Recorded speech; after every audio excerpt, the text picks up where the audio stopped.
गुजरात के भावनगर के पालिताना में निजी अस्पताल की घोर लापरवाही का मामला सामने आया है। आरोप है कि अस्पताल की लापरवाही के चलते 11 साल के मासूम बच्चे की मौत हो गई। जानकारी के मुताबिक बच्चे को साधारण पेट दर्द की शिकायत पर अस्पताल में भर्ती कराया गया था, लेकिन भर्ती होने की सिर्फ 24 घंटे के अंदर ही उसकी हालत बिगड़ने लगी। परिजनों का आरोप है कि बार बार डॉक्टर को बुलाने के बावजूद डॉक्टर अस्पताल नहीं पहुंचे। अस्पताल में मौजूद नर्सिंग स्टाफ ने परिजनों से कहा कि डॉक्टर व्यस्त है और समय समय पर ही आएंगे।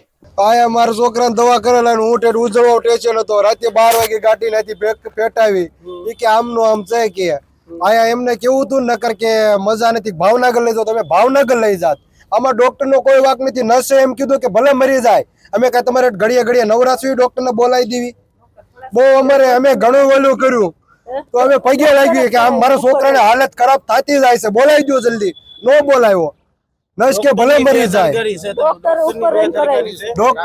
घणी टाक डॉक्टर एक ज वखत आव्या।